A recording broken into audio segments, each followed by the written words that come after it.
Como eu disse, essa é a última aula do módulo dedicado às temáticas do direito à cidade. E só rememorando, nós começamos no dia 22 de abril com aquela dinâmica que nós separamos vocês em salas, que foi aquela animação total, né? A quantidade de salas, o povo se perdendo no limbo, né? De uma sala para outra. E depois vimos a apresentação do Nelson Sauli Júnior.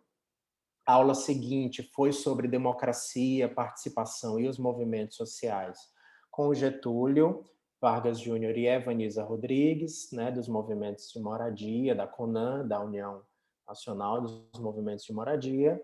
A aula posterior, que foi quinta-feira passada, foi sobre as funções sociais da cidade e da propriedade, com a Fernanda Costa e com a Adriana Jerônimo.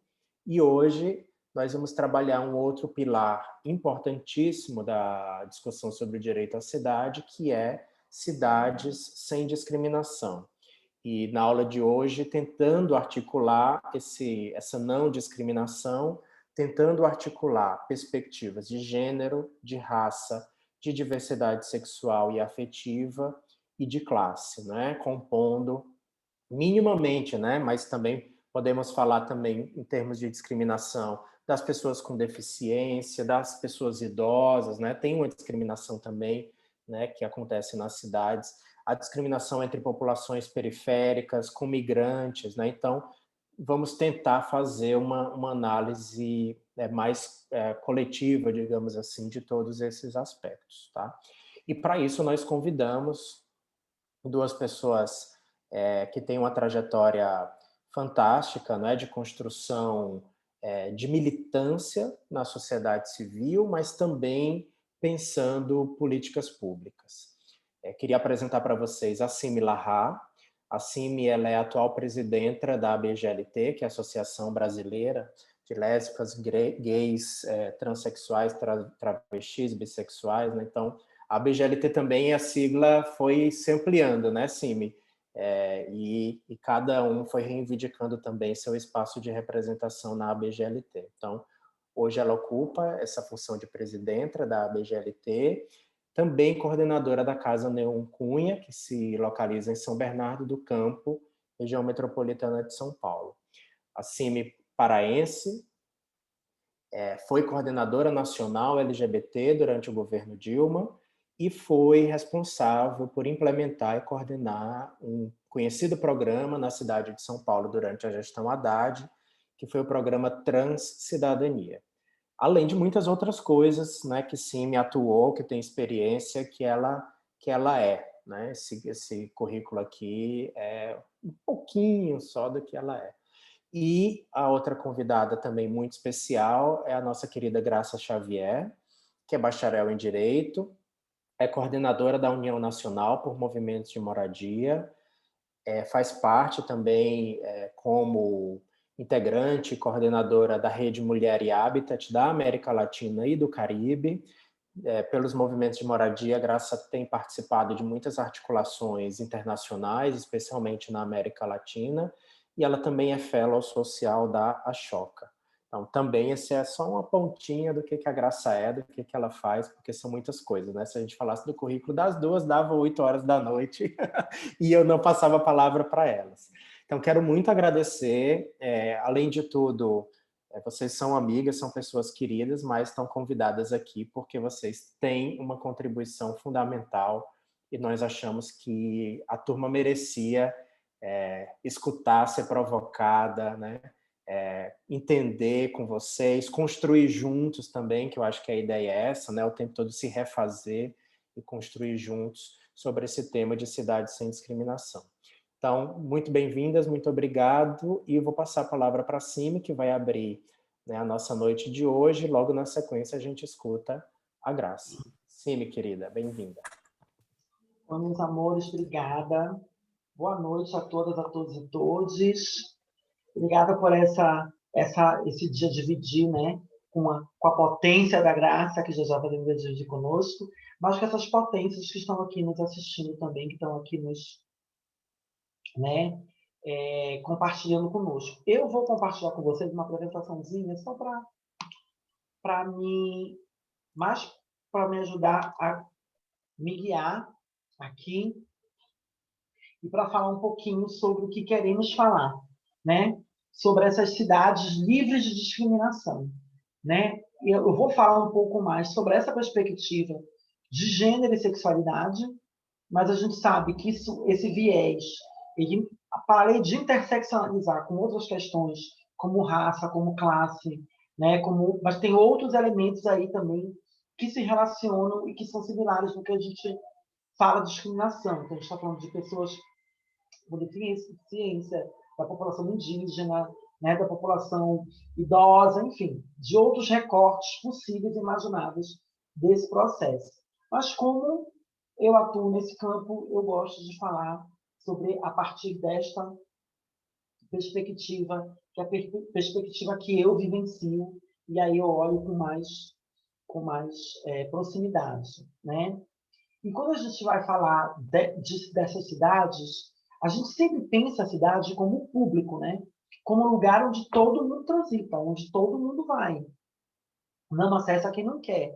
E muitas vezes esse público também, quando ele é usado por algumas pessoas, a gente acha que não pode. Assim, qual é o conceito do que é público? O que passa na cabeça das pessoas que é permitido enquanto público, né? Então, eu orar em praça pública é permitido enquanto público, porque isso os homens de bem fazem, né? Eu fazer, de repente, uma obra de arte, uma ópera, cantar uma ópera na rua, ai, que lindo, né? Um alto de Natal, igual aqueles do filme, que tem um monte de gente de vermelhinho, e aí tem, ai, que lindo, que bacana, isso pode, porque é fofo, tá nos filmes de Hollywood. Mas uma parada LGBT pode? Será que isso é tão público quanto? É tão inaceitável quanto? Então, o que eu quero dizer é que o conceito de direito à cidade, ele também é construído a partir de uma análise, de uma reflexão moral, né? Que foi feita pelos homens brancos, cisnormativos, lá, lá, lá, lá. Então, a partir de que lugar, né, o direito ao espaço público, o direito ao público, o direito à cidade, que é um conceito que vem depois, né, e que traz a dimensão maior, né, ele é construído a partir de quê? Então, a gente não pode construir isso a partir, né, sem olhar essa totalidade, sem olhar essa dimensão gigantesca. Então, não há cidade inclusiva ou de todas as pessoas se não houver a possibilidade de ocupação do espaço público pelas diversas afetividades, identidades e existências. A gente não pode pensar num lugar público onde algumas pessoas transitem e outras não, onde algumas acessem e outras não. Né? Porque o direito à cidade ele não está, e vocês que estudam isso devem falar, inclusive, melhor que a gente, não está só na rua, na calçada, nas praças. O direito à cidade é eu poder sair da minha casa e acessar cultura, é eu sair da minha casa e acessar serviços públicos, é eu sair da minha casa e ter acesso a tudo que a cidade tem que prover. Né? Para mim, enquanto indivídua, enquanto cidadã, enquanto garantia de direito. Essa é a cidade que a gente quer para todo mundo. Então, eu quero a cidade que tem o teatro, que tem o cinema, que tem a rua, que tem a praça, né, que tenha o parque, mas que tenha o posto de saúde, que tenha, né, o CRAS, o CREAS, enfim, que tenha um conjunto de dinâmicas dessa cidade que me permitam garantir a minha autonomia, a minha integridade física e por aí vai. Só que essa lógica da aplicação disso, ela é uma lógica que ela é perversa. Ela é perversa porque ela é moralizante. E ela diz que eu posso estar na rua de uma forma e o Henrique de outra e a Letícia de outra e por aí vai. Né? De que forma eu tenho que me manter nessa cidade? Porque quando eu ia no serviço público para aula, quando eu era adolescente, a minha mãe dizia assim, mas você vai assim no ônibus? Olha, você vai viajando. Isso é na casa. E aqui não pode. É porque eu estava pintosa. Eu estava pintosinha, né? Ali, criança viada, adolescente Você me trava, aquela coisa menina, e isso não pode. Isso não é aceitável. Mas não é aceitável porque isso incomoda um padrão, choca um padrão, e às vezes não é aceitável porque isso me coloca em um lugar de insegurança. Porque eu posso ser impelida ou agredida por ser quem eu sou quando eu saio na rua. Né? Bom, então a cidade, hoje, ela é hostil. Né? Nós, LGBTQIA+, somos agredidos, nós somos assassinados, nós somos abandonados e nós somos rejeitados por essa cidade. Né? Em que local tem acontecido grande parte, né, ou a maioria, a imensa maioria dos casos de assassinatos a pessoas LGBTQIA+, sobretudo as pessoas transgêneras. Vou pegar as pessoas transgêneras, as mulheres travestis transexuais, dentro das pessoas transgêneras, que são as mais assassinadas. Acontece aonde? É na esquina, é na rua, é à noite. Então, veja, esse lugar não é um lugar seguro para o trânsito dessas pessoas. Quando no início da pandemia, ano passado, lá abril, muitas pessoas ficaram em casa, chega o auxílio emergencial, e uma das primeiras pessoas que voltaram à rua, obviamente, eu estou falando também de mulheres negras que iam servir a casa dos homens brancos, das mulheres brancas, né? Mas eu estou falando de mulheres prostitutas, travestis e transexuais. E, não à toa, ano passado, o primeiro quadrimestre do ano, aliás, o período do início da pandemia, ali, final de março a junho do ano passado, foram meses de aumento de 70% do caso de assassinatos de pessoas trans no Brasil, comparado ao ano de 2019. Então, você vai parar e você vai olhar, mas era o período que as pessoas estavam mais em casa, só que as ruas estavam mais desertas e mais violentas, para aquelas que precisam dessa rua para sobreviver. E que todas as regras impostas pelos homens de bem, pelos legisladores, não levam em consideração especificidades da nossa vivência. E não só isso, mas toda a dinâmica que essa cidade coloca. Ou será que ir para uma fila de banco para pegar o auxílio emergencial era confortável para uma mulher negra travesti? Está. Aquelas filas imensas no início, que a caixa tinha, que a gente passava na rua e via. Então, a rua não é esse lugar, a cidade não é esse lugar. Né? E que é tranquilo para a gente. Né? Nesta cidade que aparecem as pessoas que estão abandonadas, porque a família não entende, julga, condena por sermos quem somos e abandona. E muitas vezes não tem outra casa para acolher. E essas pessoas vão para onde? Elas vão para essas ruas. Né? Então, é onde as pessoas abandonadas e rejeitadas estão. E, muitas vezes, você está numa casa, só que essa família ela é tão agressiva, ela é tão violenta, a violência psicológica é tão grande, você vive recebendo que você não pode ser daquele jeito, você não pode ser aquela pessoa, que quando chega no final de semana você quer sociabilizar. E você quer procurar um lugar que tenha pessoas iguais a você, para você simplesmente viver sem ter que dar explicação. E aí aparecem nichos e polos, como o Aroche, no centro de São Paulo, em que é um lugar que as pessoas saem de várias cidades da Grande São Paulo e vários bairros afastados para passar o final de semana inteiro e poderem ser livres. E elas não têm isso perto do seu território. Elas não têm esse acolhimento. Então, elas migram, né, para vivenciar sua sexualidade nas suas identidades. E aí a gente pergunta, que amor pode nas ruas da sua cidade? Qual é o amor que pode transitar nessas ruas? Qual é o amor que é permitido? Por que um beijo entre duas mulheres, entre dois homens, entre uma travesti e um homem cisgênero, choca tanto? Por que que isso choca tanto e incomoda tanto essas pessoas?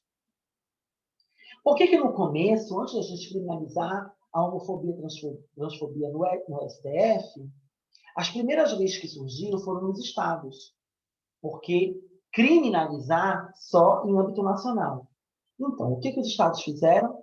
Algumas legislações que protegiam as pessoas em locais, dentro de empresa, dentro de, né, serviços privados, dentro da escola, dentro desses serviços públicos, desses locais privados. E aí, por quê? Porque era comum você ver nos bares, você ver nos restaurantes, pessoas LGBTQ+, quando trocavam afeto, eram recriminadas, agredidas, expulsas. Então, por que esse amor não pode? Ah, mas não, se me está exagerando. Porque eu não gosto de ver ninguém se beijando muito na rua. Sempre falam isso. O que tem no nosso beijo de diferente? Se fosse presencial, eu ia pedir para alguém levantar a mão, se alguém quisesse, de repente, testar comigo. Mas não pode. Vocês estão na casa de vocês, então eu não vou poder fazer essa brincadeira. Mas vamos lá. O que tem de diferente? Eu tenho duas línguas. O que tem de diferente? Porque, então a gente só se beija dando chupão na rua, né?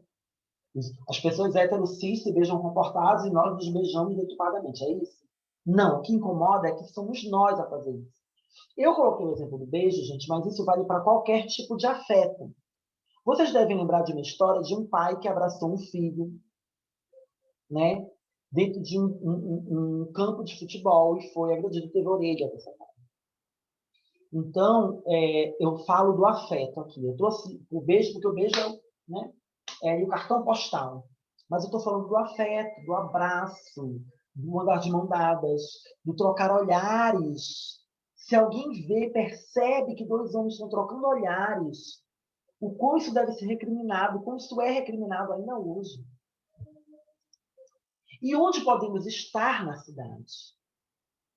Aonde a gente pode estar, em que local, em que território a gente transita nesse lugar. Aí eu trago aqui no cantinho uma foto de uma pessoa em situação de rua.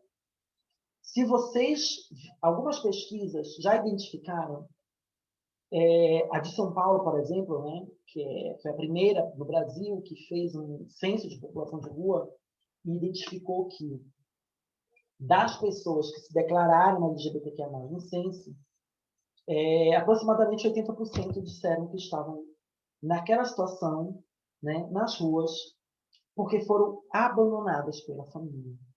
Foi a rejeição familiar. Então a gente pensa, essas pessoas estão na rua, sabe por quê? É um bando de safadas, só querem estar transando, querem estar se drogando, por isso que elas estão na rua. Não. Elas estão na rua que em algum momento a família dessa pessoa disse que ela não podia estar naquele convívio, que ela não era merecedora de estar ali. Ou eu, como ouvi na minha adolescência, que eu era um monstro. E que eu era uma má influência para a minha família, para as minhas sobrinhas, para outras pessoas mais novas que eu. Aqui no meio nós temos uma mulher prostituta, travesti. Ali pode, né? Ali pode. Eles até trocam de um lugar para o outro, mas eles não dizem que não pode, tá? Porque ali a gente está para atendê-los, né? Porque ali a gente está para satisfazê-los. Henrique, me avisa se eu estiver extrapolando o meu tempo, tá? Pode deixar, sim. E aqui no outro canto, nós temos a foto de uma travesti sendo agredida na época da ditadura, em uma das ações de higienização, entre aspas, né? E que era uma operação para tirar, então, os travestis da rua, né? E tinha uma lei da tal da vadiagem, em que uma travesti, se ela saísse de manhã, 8 horas da manhã, comprar pão na padaria, ela podia ser enquadrada como vadiagem, porque que ela estava fazendo ali, né? Incomodando a família de bem, gente. Que absurdo. Então, em que lugar a gente pode estar nessa cidade? Que lugar é permitido para a gente? Em que horário a gente pode transitar? Teoricamente, nunca pode, mas em alguns lugares a gente tem uma concessão. E é uma concessão que ela só é aceita se a gente estiver atendendo aos interesses, muitas vezes sexuais, dessas pessoas. Né? Então, há um limite de onde a gente pode estar. Mas avançando, para a gente caminhar para o final, a gente não quer essa cidade. A gente quer essa cidade para todas as cores. Né? Que tenha muita cor, que todas as cores possam estar. Né? Que todas as cores, que também são símbolos e que também representam essa nossa diversidade. E aí eu estou falando, para além da diversidade sexual e de gênero mesmo, eu estou falando de todas as cores, né? Das cores da bandeira do feminismo, das cores da bandeira né? Racial, das cores da bandeira, enfim, de todas essas cores para transitar e para iluminar uma cidade que tende a ser tão cinza, né? Muitas vezes, ou que tem a cor mesmo do tijolo, no caso das favelas. Né? A gente quer uma cidade que tenha segurança, que tenha visibilidade, que tenha respeito, políticas públicas, autonomia, abrigo, que tenha esse elemento simbólico da cidade. A gente transita pelas ruas da cidade, mas olha lá, as ruas da cidade é major não sei o quê, general não sei das quantas, né? Generalíssimo não sei das quantas, comendador babado não sei do que, né? Enfim.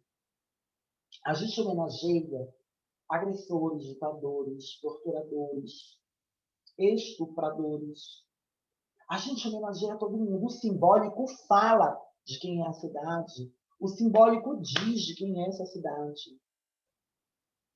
Mas, lá em Paris tem uma rua que chama Marielle Franco.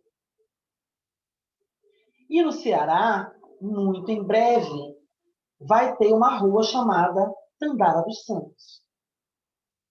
A primeira com o nome de uma travesti. Infelizmente, numa homenagem pós-morte, porque ela foi assassinada por essa sociedade. As duas mulheres que estão citadas aqui. Né? Quando é que a gente vai ter uma avenida homenageando as nossas porque fizeram algo para esta cidade? Ou para todas as outras cidades? Né? A gente está brigando lá em Recife para que nós tenhamos um título de cultura, não vou lembrar, né? Para uma grande artista transformista. Né? Isso é difícil. Então, assim, as pessoas acham que é um absurdo homenagear as nossas existências. Né? E por que tem que ser assim? Por que a gente não mostra quem lutou por igualdade nesse país? Né? Por que não tem uma rua que homenageia quem lutou pela luta quilombola? Né? Para quem lutou pela pauta indígena? Para quem lutou por direitos de todas as mulheres? Né? Então, a gente não tem isso. Eu estou citando rua, mas tem muita coisa, galeria, é tudo quando a gente transita na cidade. Né? Então, eu quero esse simbólico, a gente tem que lutar por isso. Mas a gente também tem que ter o que na cidade tem, por quem transita na cidade, tem. As pessoas transitam na cidade porque elas estão indo para o seu emprego, elas transitam na cidade porque elas estão indo atrás da sua autonomia, do seu curso, da sua educação. Né? Tudo isso é a construção da sua autonomia. Né? Ela anda na rua porque ela vai a algum serviço público, ela vai no dentista, ela vai no SUS, ela vai... É por isso que a gente transita por essa cidade, para falar de locomoção urbana. Eu sei que o direito à cidade é bem mais que isso. Mas eu quero pegar o exemplo da locomoção para a gente entender que a gente se locomove por algum motivo. E esses motivos deviam ser mais parecidos. Né? Por que alguém transita no ar-condicionado e alguém transita penando no ônibus em pé.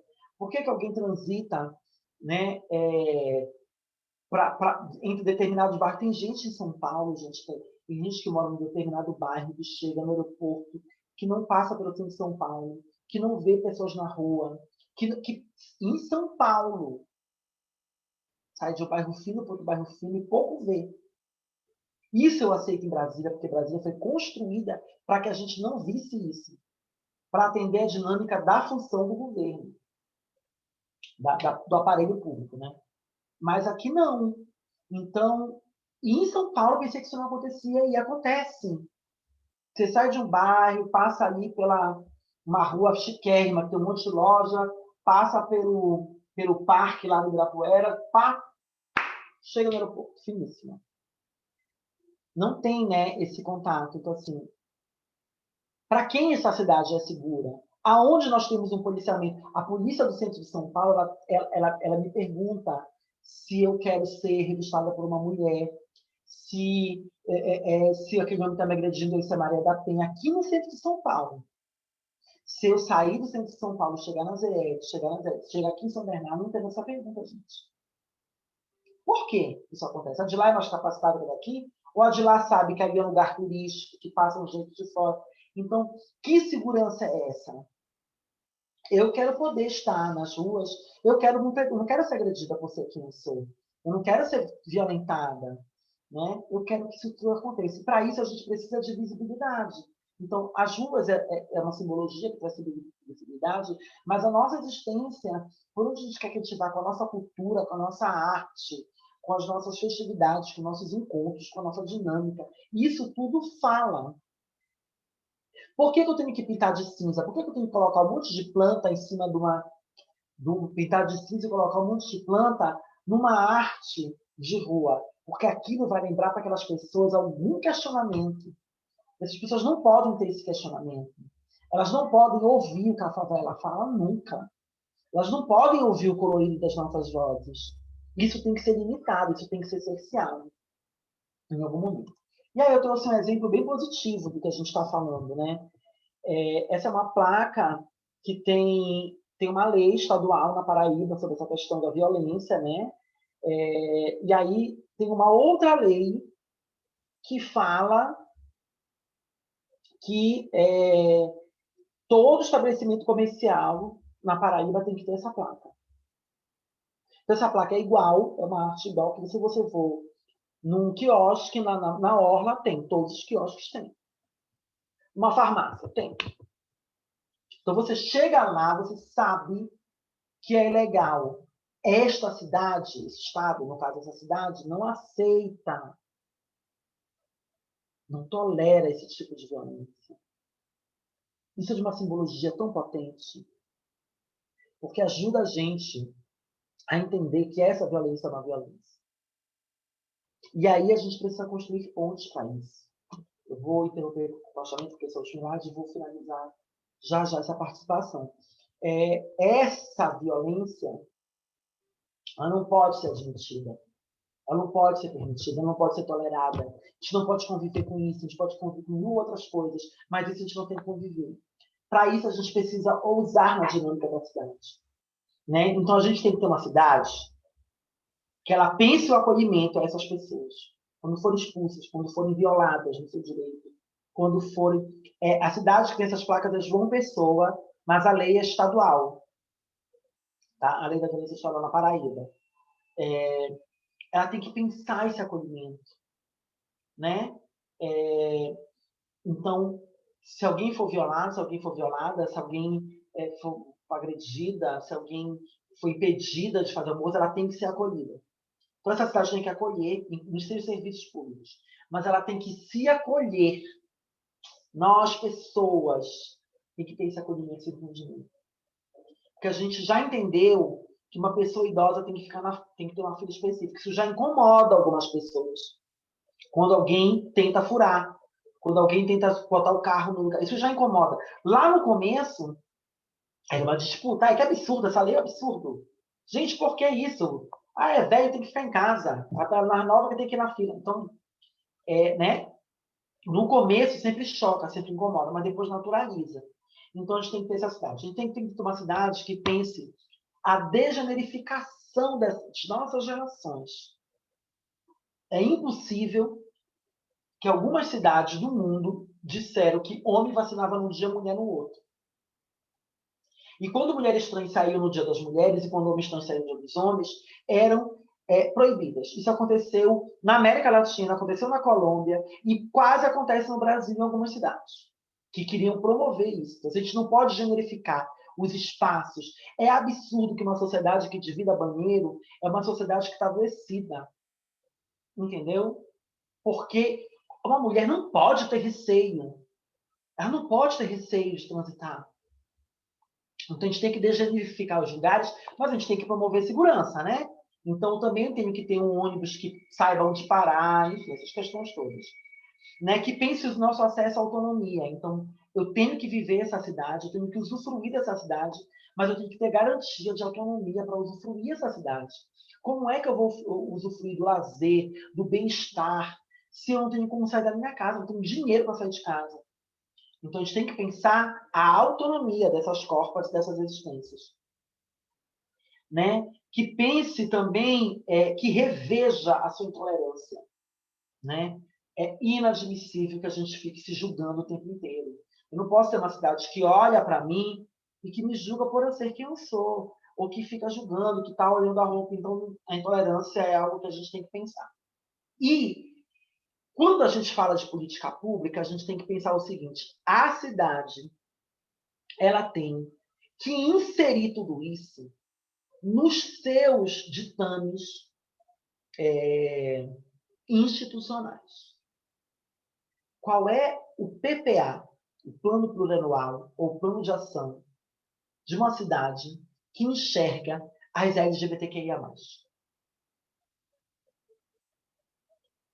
Que quando chega esse monte de sigla que eles adoram, LOA, PLOA, PPA, aí lá na Bahia tem o PPI, aí tem outra cidade que além do PPA tem o Plano de Ação e Metas.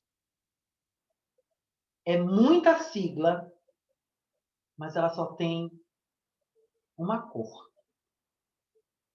um gênero, uma idade, uma raça, entendeu? Ela vai excluindo. É muita sigla patronizadíssima, porque a gente não se enxerga ali.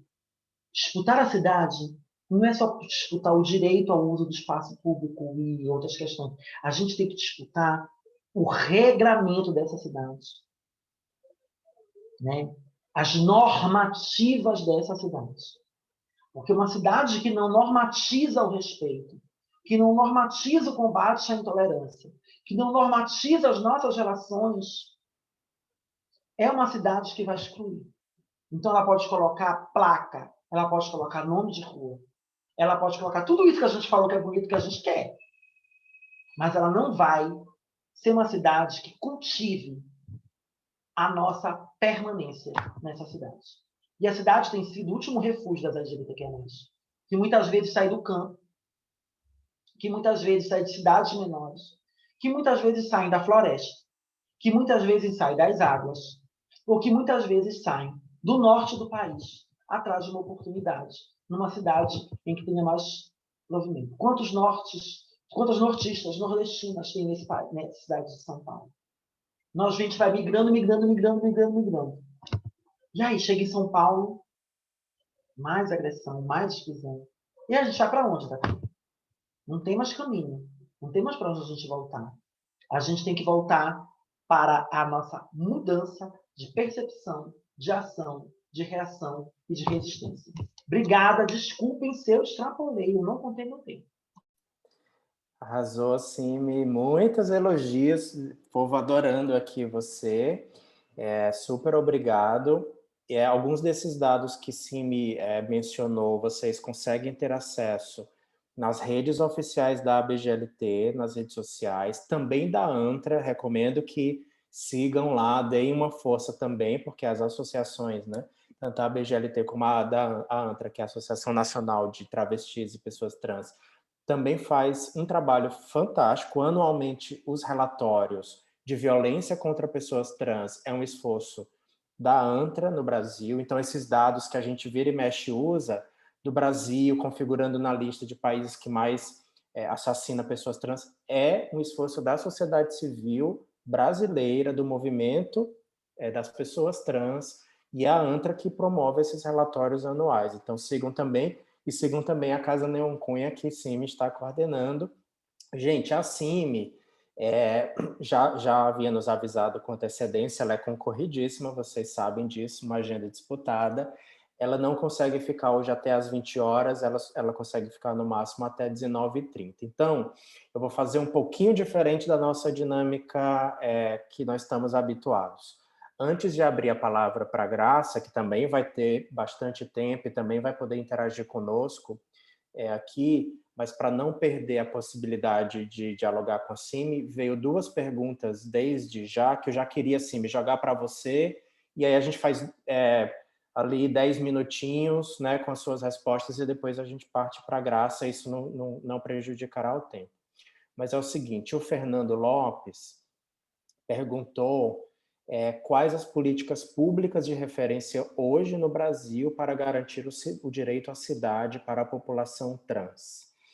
É difícil falar do contexto atual, né? Mas talvez você possa aí me citar alguns exemplos de programas ou de políticas públicas propriamente ditas que tentavam, né, assegurar o direito à cidade para pessoas trans.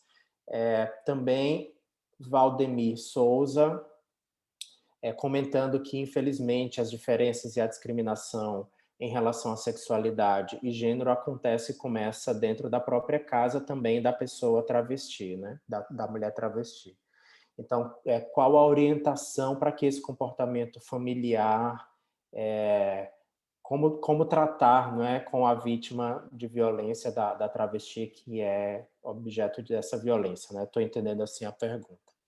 E também uma pergunta, e aí vários comentários de gente se identificando enquanto você falava, viu, Simi, que eu acho que foi interessante os seus exemplos da afetividade, porque muitas pessoas héteras e cis aqui da aula dizendo eu já passei por uma violência no ônibus porque abracei minha filha, ou eu abracei meu filho e também sofri isso, ou seja, o que mostra que a LGBTfobia, ela afeta também não só as pessoas LGBTs, obviamente são as mais afetadas e que têm suas vidas perdidas, inclusive, mas também as pessoas cis, as pessoas hétero também estão presas nessa armadilha, né, da discriminação LGBTQ-fóbica. E Giovanni faz uma pergunta aqui, primeiro te elogiando, né, dizendo fora Bolsonaro no comentário, dizendo que você é incrível, e mencionando o seguinte, né, que a Judith Butler, né, uma intelectual queer importante dos estudos de gênero, fala que a simples ocupação do espaço público contribui para um futuro político diferente da precarização atual das vidas queers, né? Então, o simples fato de estarmos nos espaços públicos já é uma contestação, já é uma afronta, e já é uma maneira de tentar construir um futuro diferente, né? Então, pergunta, Giovanni, se você acredita que podemos pensar numa cidade queer somente a partir dessas pequenas resistências de ocupar os espaços hostis com os nossos corpos, ou se também seria necessário para a construção dessa cidade disputar as macroestruturas, as políticas institucionais. Você já mencionou isso no final da sua fala, mas Giovanni também pergunta, né, essa coisa da disputa pelas políticas institucionais. Então, são essas questões, acho que podemos aí fazer alguns comentários da Cime, e aí partimos para a fala da Graça. Vai lá, querida. Vamos lá. Primeiro dizer que eu vou responder e eu vou ficar aqui escutando Graça o quanto eu puder, tá? E aí, na hora que me gritarem lá, que disserem que eu não tenho mais como ir, eu vou fazer outra fala, mas eu vou escutar com o máximo que eu puder aqui. Bom, primeiro agradecer o carinho, eu passei rapidamente aqui enquanto o Henrique falava, eu pude ver alguns comentários, muito obrigada pelo carinho, muito obrigada pelo acolhimento de vocês, é super bacana quando a gente vê que a gente, né, conseguiu tocar, conseguiu trocar, conseguiu, né, interagir de alguma forma com as pessoas, porque a gente está aqui para isso, para se tocar, para se, né, para se entender. E, para mim, a solução de tudo seria, assim, se eu tivesse uma máquina do tempo, eu ia voltar no passado. Lá para a idade mais longínqua, que o homem andava estacape lá. Aí teve um homem que inventou, uns homens aí, que se juntaram e inventaram um tal de patriarcado. Eu ia ficar louca com eles, ia dizer assim, não, não, não, vai dar merda. Ia juntar todas as mulheres, a gente ia ficar louca, e a gente ia acabar com o patriarcado. Aí eu voltava no tempo, e aí a gente vê uma outra realidade. Não dá para fazer, né? Eu sou meio nerd, então eu sonho com essas coisas, mas não dá. Então, está certo quem falou que não basta a gente ocupar, né? A gente precisa disputar o poder. A gente não quer só comida, diversão e arte.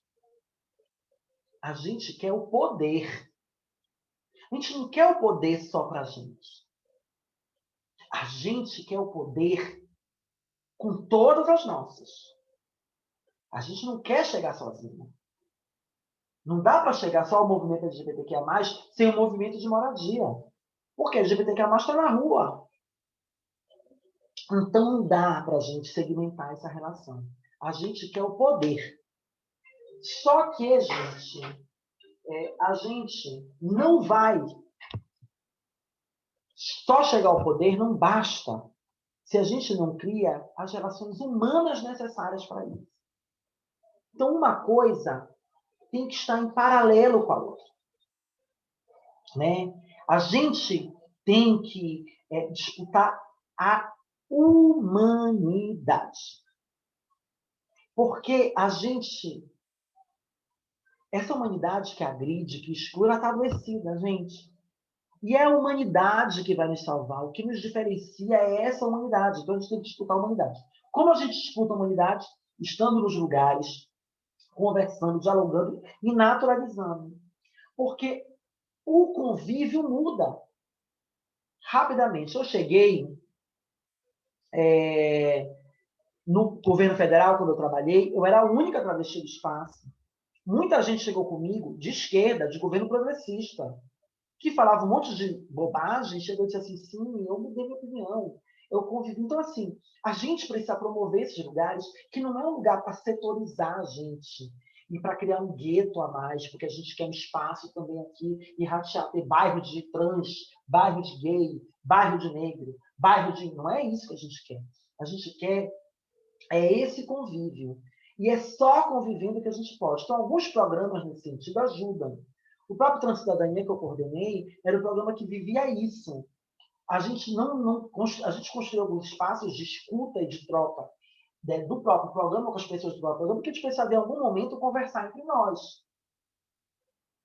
Porém, as pessoas tinham que ocupar o lugar da cidade. Então, ela ia para a escola com todo mundo, ia ocupar os lugares, né, que a gente ocupava da saúde, educação, porque a gente queria que as pessoas estivessem nos lugares. E essa naturalização, ela fizesse a mudança potente de uma sociedade. Então, eu acho que as duas coisas estão imbricadas.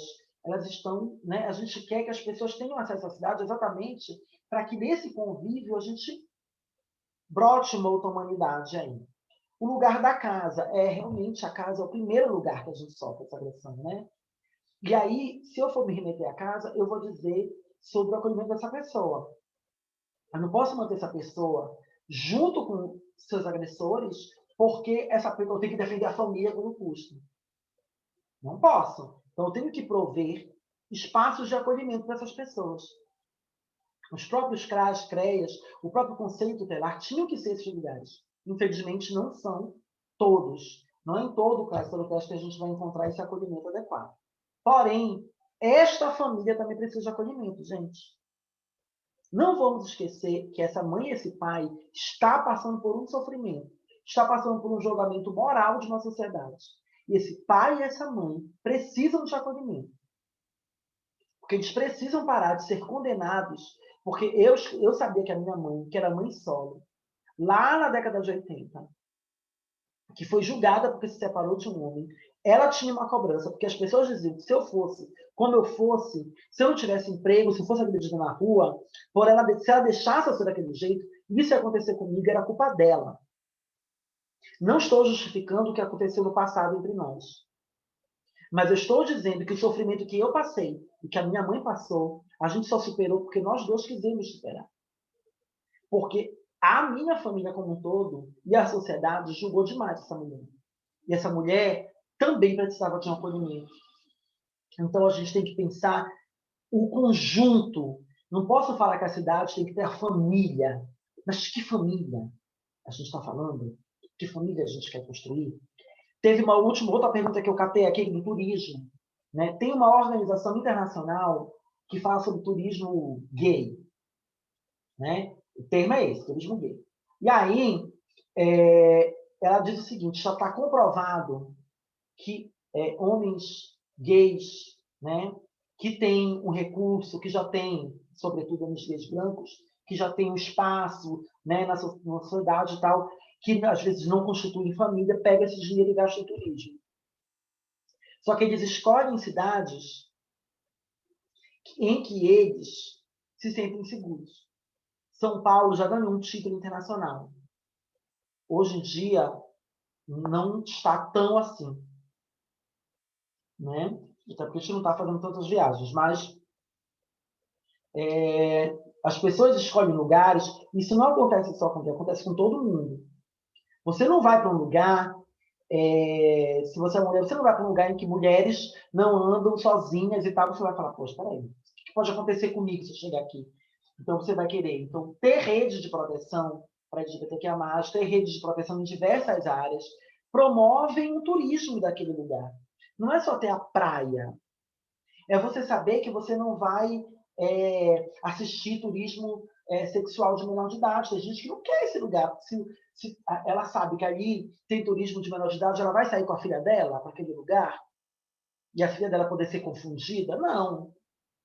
Então, é a mesma coisa que acontece conosco. Então, o turismo ele também só é promovido se a gente tiver uma sociedade em que a gente tem segurança, tem esse lugar. Então, por mais lindo que seja, a pessoa não vai se ela acha que vai ser sequestrada, entendeu? Se vai ser, enfim, mil coisas aí. Mesmo que seja turismo de aventura. A gente quer aventura, mas a gente não quer ser colocada em risco a nossa integridade física. Né? Então, eu não sei se eu consegui responder todas as perguntas, mas... Transviados, gente. Leiam mesmo. Berenice Bento é uma fofa, eu tive a oportunidade de conhecer, inclusive, e um escândalo. Como os poderes constituídos lidam com a garantia de espaços plurais e abertos à visibilidade de pessoas LGBTQIA+. Como seria um constitucionalismo espacialmente sexo-diverso? Bom, eu acho que um constitucionalismo teria que ter na sua Constituição, primeiro, o respeito a isso. Agora, para além disso, a gente tinha que primeiro entender que sexualidade... Primeiro tirar o binarismo da coisa. Gênero não é só homem e mulher. Tá? Isso já é coisa assim que não cabe mais na nossa cabeça. Segundo, que a gente não pode entender mais que a sexualidade e que o gênero arrasou, Luiz, e né, que a sexualidade de uma pessoa, que a identidade de gênero da pessoa, ela é fruto do pecado e da criação de um demônio. Assim, não pode, a gente não tem mais como permitir isso em pleno sexo, né, em pleno 2021. A gente tem que parar e entender, a gente tem que desbinarizar esse rolê, a gente tem que parar de julgar a partir dessa né, dessa moral cristã que nos persegue e que nos coloca nesse lugar. E alguém tinha perguntado dos direitos. Né? A gente tem algumas legislações estaduais pelo país, em grande parte dos estados, que criminaliza esses atos. E nós temos uma decisão recente do STF que diz que homofobia e transfobia é crime. Então, a gente tem que fazer valer. A gente também tem pelo STF a questão da doação de sangue, a gente também tem pelo STF a questão do direito de nome e gênero da pessoa ser uma decisão, uma autodeclaração dela, e os cartórios têm que aceitar e acatar e prover essa mudança. A gente também tem a questão da equiparação do casamento, que dá um monte de direito na consequência, a adoção, o divórcio, os benefícios previdenciários e tal. Tô acompanhando as manifestações aqui, viu? Tô adorando, eu vou com o olhinho. Mas, gente, eu acho que essa narrativa da criminalização, ela é muito potente, no intuito da gente dizer que o nosso direito de estar nessa cidade, o nosso direito de locomover, e tirar uma lógica, né, territorial, uma lógica de horário que existe e que é um resquício péssimo da ditadura que a gente precisa mudar essa realidade. Então, a gente precisa trazer isso para a narrativa cotidiana do nosso dia a dia, e a gente já chega em 1 hora, eu quero ouvir um pouquinho Graça, e muito obrigada.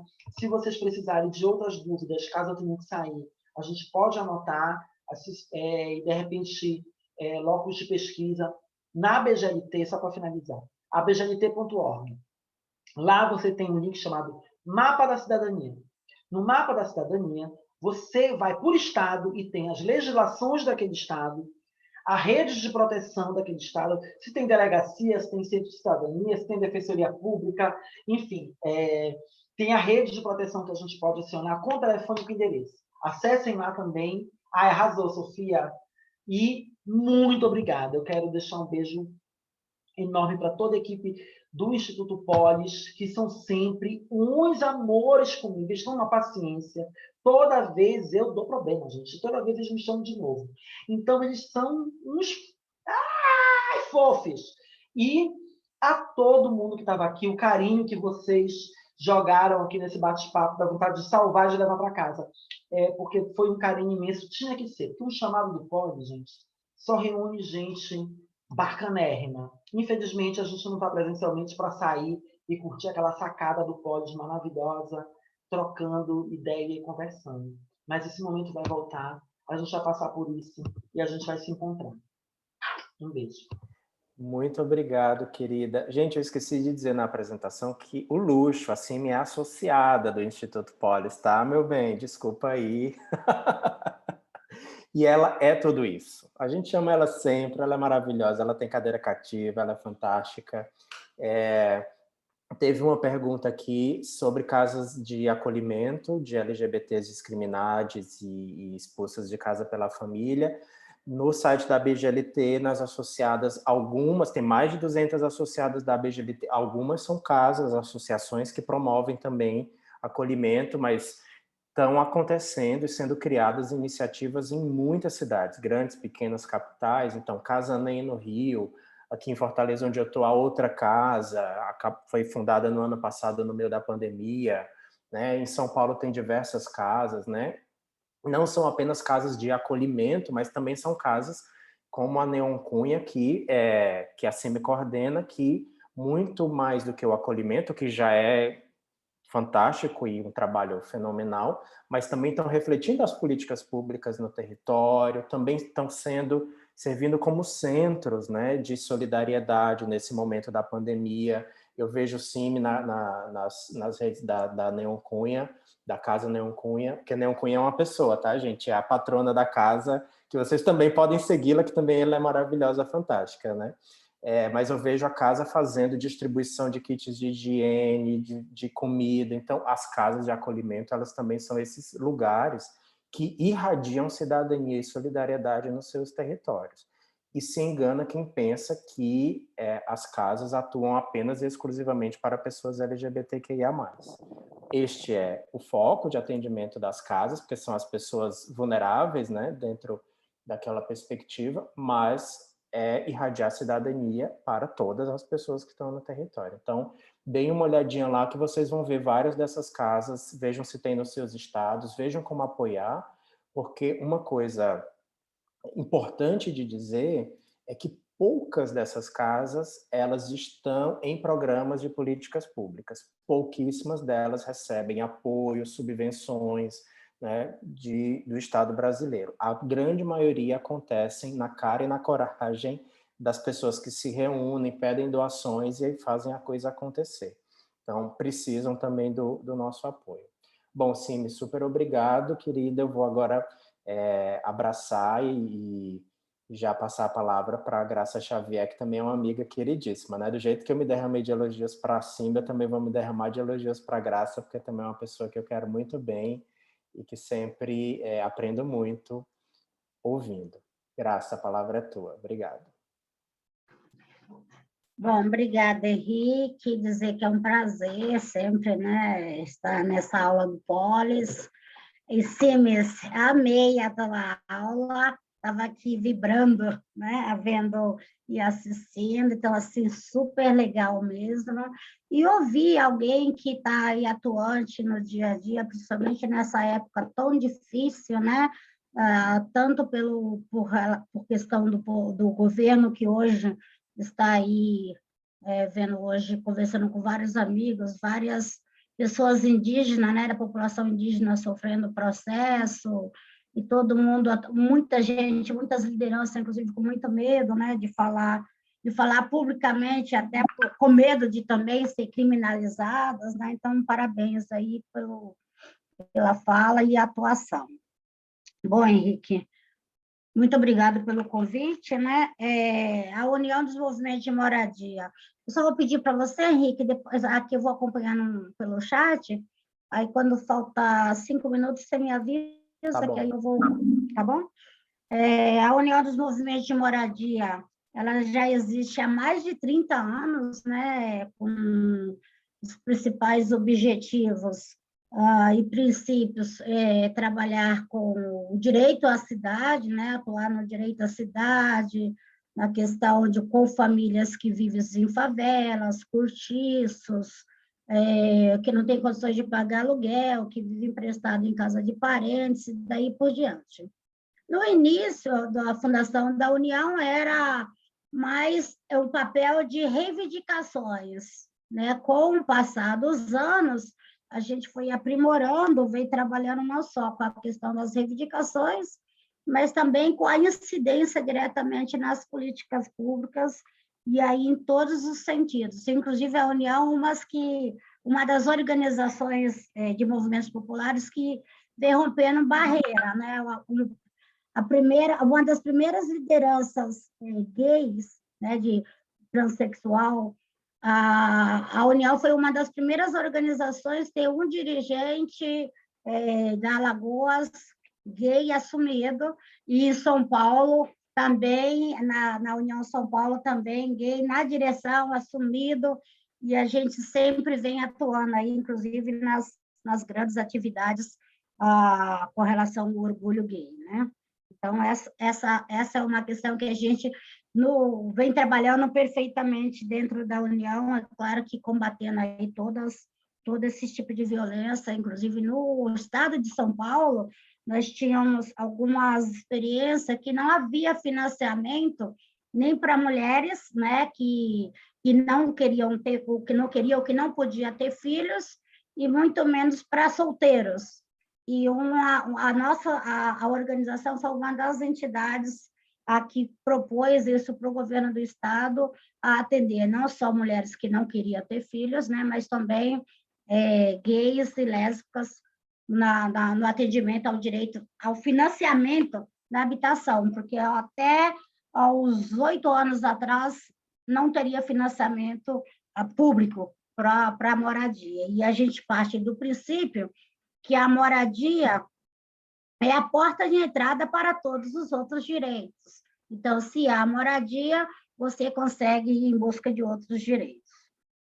Bom, a população brasileira hoje são mais de 212 milhões, né, sendo que 84% dessa população vive nas cidades, ou seja, nada menos que 160 milhões de brasileiros vivem nas cidades, no campo pouquíssimas, né?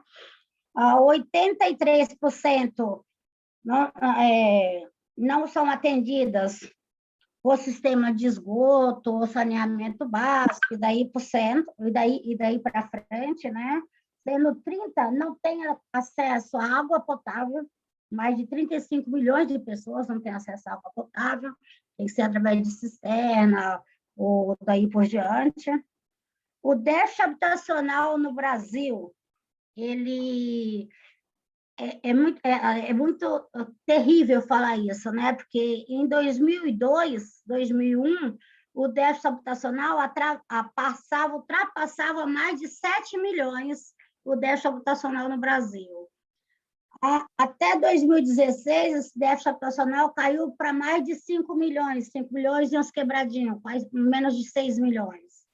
E em menos de 6 anos, o déficit habitacional ultrapassou novamente a casa dos 7 milhões do déficit habitacional. Só para a gente ir observando como que as políticas públicas, né, e dependendo do governante que está no país, ele pode direcionar uma política pública para as pessoas de baixa renda ou inverter totalmente, como o caso do atual presidente da República, né, que acabou com todo o programa, do programa Minha Casa Minha Vida Entidade, que atendia a cada 10 pessoas atendidas, 7 eram de baixa renda e 3 eram de classe média. No atual, hoje, não existe programa de moradia para a população de baixa renda, só para quem ganha acima de 3 mil reais é o atendimento hoje, ou seja, não vai atender nunca, né, o déficit habitacional do Brasil. Vai atender hoje a especulação imobiliária e a quem interessa a esse governo a atender. Então, os movimentos sociais e a diversidade, né, para garantir o direito à cidade, tanto para raça, gênero e a diversidade sexual, a forma de organização, princípios, organicidade, proposta de perspectividade territorial, setor de atuação e temporalidade, né? Os movimentos populares, para que servem, né? Para mobilizar, organizar, capacitar, elaborar políticas públicas, reivindicar políticas públicas, pressionar o poder público para implementar políticas públicas, pautar a sociedade, que é um grande exemplo é o que nós estamos vivendo agora, né? Nós estamos vivendo um momento de pandemia que não podemos, em hipótese alguma, sair para a rua para fazer aglomeração em forma de manifestação, daí por diante. Então, o que nós temos que fazer é pautar a sociedade para fazer exatamente o que nós estamos fazendo agora à noite, né? Ou seja, através de lives, ou seja, de pequenas reuniões, para trabalhar a população, para conseguir pautar. Um grande exemplo é agora a questão da vacinação, né?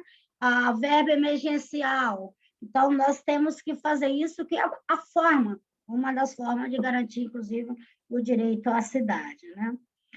Incidir nas políticas públicas, que exatamente, na grande maioria das vezes, as coisas só avançam quando os movimentos populares, as organizações se reúnem para conseguir justamente se articular e pautar e incidir nas políticas públicas, com participação, realizar, avaliar, articular e celebrar não só as coisas que a gente está reivindicando, mas as pequenas conquistas que vai acontecendo no decorrer de toda essa luta.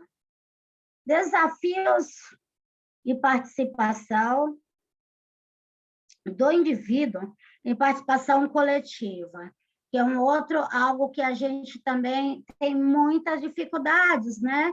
De fazer com que as pessoas compreendam e participam, né? Não só estimular outras pessoas a participarem, né? Das grandes atividades, como agora, eu gosto de trabalhar sempre com exemplo, né? Agora tem a proposta do prefeito de São Paulo, que é a revisão do plano diretor. né? E aí eu vou deixar a pergunta aqui para todos, né, e todas. Para que serve? A quem vai servir a revisão do plano diretor desse processo de pandemia que já foi detectado que 25% da população não acessa de maneira alguma, né, nem via celular, nem computador, a internet. Não tem uma internet gratuita para a população. Todo mundo, para acessar, tem que ter pacote de internet e daí por diante. Se você assistir uma audiência pública, né, de 1 hora e meia, já foi seu pacote de internet, né? Se você um pré-pago e daí por diante. Então, a quem interessa a Prefeitura de São Paulo revisar o plano diretor nesse momento, que poderia estar investindo em uma verba emergencial para atender a população de baixa renda, poderia estar investindo em hotéis para poder atender a população que vive hoje em situação de rua, ou mesmo para poder atender as pessoas que estão sendo testadas positivo pelo Covid e não tem para onde ir, né? Que mora num cortiço de menos de 28 metros quadrados, com não sei quantas pessoas na mesma casa, que não tem acesso à água, muito menos à energia elétrica, que não consegue ficar isolada dentro da própria casa, num processo de isolamento, porque tem outras pessoas convivendo no mesmo cômodo, né? Isso, ou seja, na favela, ou seja, no cortiço. Então, por que a prefeitura não fazer tudo isso? Estou pegando o exemplo de São Paulo, mas como essas são várias as prefeituras que vêm fazendo isso. Por exemplo, agora nós estamos vivendo a questão da campanha Despejo Zero. E não é simplesmente porque o movimento acordou inspirado e vai fazer uma campanha Despejo Zero. Não, é porque simplesmente, só nesse período de pandemia, são quase 10 mil pessoas que foram 10 mil famílias que foram despejadas em época de pandemia, sendo que quase 2 mil pessoas só aqui no estado de São Paulo, né? O Brasil é grande, né? São 26 estados e um Distrito Federal. Então, se você partir do princípio que 10 mil pessoas foram despejadas nessa época, só nessa época de pandemia, e que quase 2 mil pessoas foram só no estado de São Paulo, para o qual a gente tem várias recomendações do STF, recomendação da ONU, né? Do próprio governador do estado, João Dória, que tem uma normatização que fala que não é para despejar em época de calamidade pública, né? Então, tem algumas coisas que vêm passando, né? Nesse período que a gente não consegue compreender. E aí tem a questão da chamada participação. E aí, nessa questão da participação, a grande maioria que atua e que participa dos movimentos são mulheres. A grande maioria são mulheres negras, né? Chefe de família, que vem atuando nos movimentos populares, tanto em busca de conseguir a sua moradia digna, mas também de conseguir ter mais informação e ferramentas para conseguir se articular e cobrar políticas públicas ou incidir em políticas públicas nos municípios, nos estados e daí por diante, né? Então, a União dos Movimentos de Moradia vem incentivando muito as mulheres chefes de família, que a gente fala solo, né? Chefe de famílias, mas também toda na formulação de proposta de políticas públicas, nas tomadas de decisões, na implementação, no controle da incidência nas políticas públicas, porque também não basta a gente formular, tomar as decisões, fazer a implementação se a gente não manter o controle, né? Pensar, tem o orçamento público, né, do Estado de São Paulo, ou o orçamento público na área da saúde, ou da educação, ou da habitação. A gente ajuda a pensar em tudo isso. Se também a gente não acompanhar passo a passo, você pensou, você elaborou, você fez tudo. Aí tem aquela quantidade. No decorrer do ano, conforme tem os interesses políticos, eles vão remanejando esse recurso para vários lugares. Então, tem que ter o controle, que a gente chama de fiscalização, né? E avaliando passo a passo para ver se, de fato, está sendo cumprido ou não, né, pelo poder público. Lutar pelo direito à cidade. O combate às desigualdades nas cidades. Esse é um dos temas que a gente vem trabalhando praticamente todos os dias, que é no combate à desigualdade. E a desigualdade passa por tudo, por raça, por gênero, né? A situação da população GLBTQI e várias outras situações, mas em especial a situação da população que hoje não tem uma moradia adequada para viver, não tem... Hoje, principalmente agora nesse período de pandemia, a situação está tão difícil, que às vezes a grande maioria dessa população, principalmente as mulheres negras, né, com a questão do desemprego, foram as mais afetadas nesse período de pandemia.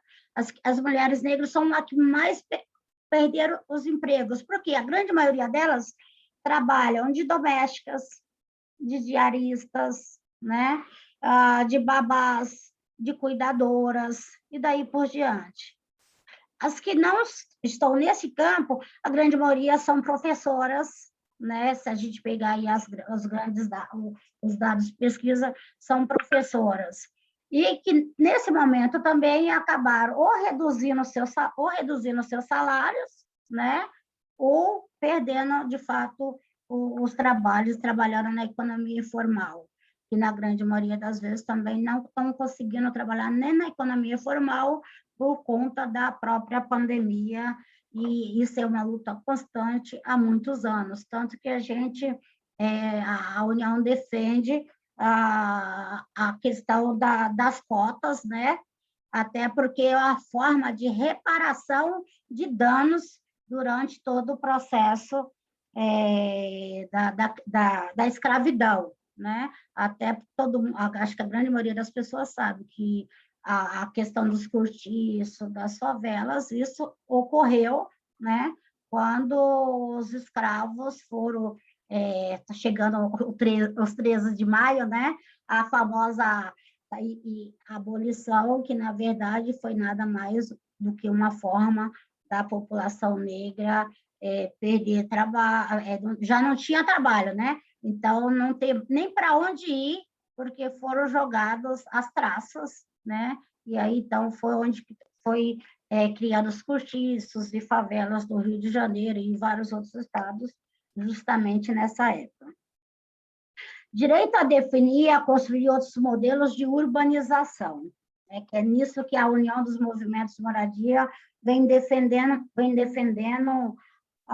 sempre, né? Que é a proposta autogestionária, né? Que é como a gente trata hoje, que é o processo da autogestão. No Brasil, não existe uma lei que chama de propriedade coletiva, que é a outra bandeira de luta da União dos Movimentos de Moradia, que é a propriedade coletiva e a autogestão. Inclusive, agora, nesse momento, nós estamos elaborando um projeto de lei, o projeto de lei que chama de PL da autogestão, né? Estamos dialogando aí com vários movimentos, inclusive com vários movimentos no exterior, como Argentina, Uruguai, Guatemala, Venezuela. Estamos na mesma discussão. É claro que o projeto de lei do Uruguai já fez 50 anos, né? Tem mais de 50 anos, e a gente está partindo do princípio desse primeiro projeto de lei que deu certo, que é um exemplo para o mundo inteiro, né? Tanto da autogestão como da propriedade coletiva, e estamos baseando nesse e adaptando às realidades de cada país, né? A ideia nossa é até mais ou menos o comecinho do mês de junho, a gente lançar esse PL, já estamos em discussão aí com 23 deputados federais, inclusive se tiver alguém que tiver contatos com deputados federais, pode passar para a gente, através do Henrique e através do próprio Instituto Polis, ou entrando no site da União e no Facebook e colocando, né, ou mandando por e-mail, daí por diante, que é um projeto que para nós vai ser fundamental, justamente para evitar isso, né? Que no Brasil, infelizmente, nós temos propostas de governos, nós não temos nós não aí me fugiu a palavra agora, não temos política de Estado, né? Nós temos políticas de governos, então, cada governo que passa implementa uma proposta. Se muda o governo, muda o partido político, não gostou daquela proposta, muda tudo novamente. Então, é nesse sentido que a gente quer implementar esse PL da autogestão de propriedade coletiva, para que tenha uma rubrica própria, né, para a construção de moradias para as famílias de baixa renda, e principalmente porque através da autogestão você consegue trabalhar a questão da formação, da conscientização, da luta de classe, né, que para nós é muito importante chegar em um patamar que as pessoas de fato compreendam por que estão nesse mundo, né? Quando teve uma pergunta para a CIMI, né? Simplesmente viver na cidade estão ocupando? Não, só o fato de viver na cidade, não, né? Nós queremos estar na cidade, mas estar na cidade com o mesmo pé de igualdade com todo mundo, né? Nós não queremos ser tratada diferenciado porque é pobre, ou porque é negra, ou porque é homossexual, ou porque é trans, né? Nós queremos ser tratadas de forma igual como qualquer outro ser humano, né? E até por isso que nós trabalhamos sempre com o tema do direito à cidade. Nós queremos estar no direito à cidade com toda a participação, como conquista, reconhecimento legal, institucional, né? Então, são dessa forma que nós queremos estar na cidade. Falta muito tempo, Henrique? Nós estamos tranquilos, Graça. Pode usar do seu tempo. Tá. Então, desafios qualificar a participação, né? Então, essa é uma dos maiores desafios da União, que é qualificar a participação das lideranças, a participação nas comunidades, né? Nas comunidades, a informação com qualidade, respeito aos tempos de cada grupo. Então, nós temos os grupos nas comunidades, que a gente chama de grupo de base, né? Então, aqui a União São Paulo, nós temos aproximadamente uns 300 aos 300 e poucos grupos de base. A União Nacional tem mais de 1.000 grupos de base, né? Então, o que a gente faz? A gente pega os temas, vai para o grupo de base, trabalha exatamente o tema, porque você tem que partir do princípio que você tem que trabalhar nos territórios, né? Se você empoderar de conhecimento os territórios, a tendência é expandir e as pessoas trabalharem os temas, as propostas com qualidade. E é isso que a União defende tanto, né? No espaço de capacitação, com as assessorias jurídicas, as assessorias técnicas, né? Os trabalhos, principalmente os trabalhos com mulheres, né? Inclusive, esse ano de pandemia, acredito que foi esses 2 anos, né? Os 2 anos que a gente mais intensificou as lives, o processo de formação diretamente nos territórios. E quando eu falo disso, para ter uma ideia, assim que iniciou a pandemia, a grande maioria das mulheres não conseguia nem acessar a internet. Então, eu lembro perfeitamente das nossas primeiras reuniões virtuais, né? Uma falava assim, ai, meu microfone está fechado, a outra, meu microfone abriu, está me ouvindo, você me escuta, e ninguém conseguia, porque assim, a gente falava, não, calma, vamos fazer um curso de comunicação para a gente aprender a nos comunicar entre a gente, para depois conseguir passar isso para fora, né? E foi o que nós fizemos. Fizemos durante os três primeiros meses, toda semana a gente fazia uma manhã inteira de um curso de canal comunicação, né? E a gente sentava, reunimos um grupo no começo, dava aproximadamente 80 lideranças de várias partes do Brasil, né? Desde o norte, nordeste, sul, centro-oeste e sudeste, né? E a gente foi fazendo esse curso, que foi muito bacana, que isso, pelo menos, a partir daí, nos conseguiu dar base para poder conseguir fazer, principalmente, as nossas reuniões internas, porque se a gente não podia ir até o local, aí como que a gente ia fazer nossas reuniões internas, né? Então, partiu também da gente se preparar para poder conseguir, claro que com essa internet e com esse mundo capitalista não dá para você ter acesso em todos os grupos, porque nem todo mundo tem a internet, nem todo mundo consegue colocar um pacote de internet legal, né? E aí é isso, né? É o termo participativo de se difundir, né? Com projetos participativos, metodologias participativas, planejamentos participativos, diagnóstico participativos, né? Há diferentes sentidos em uso da participação, que lhes darão sustentação, discursos práticos em projetos políticos, né? E nesse sentido, a gente vem trabalhando, né? Pegando assim vários temas e principalmente investindo na formação, né? Nós fizemos 10 aulas do direito à cidade, pegando ponto a ponto, né? Tema por tema, do direito à moradia, do trabalho social que a gente faz durante o processo da moradia, do processo de regularização e urbanização, do processo de o pós-ocupação, e daí por diante, inclusive está no nosso Facebook e no nosso site da União Nacional por Moradia Popular, né? Porque nós acreditamos que as pessoas, acreditamos muito nas pessoas, né?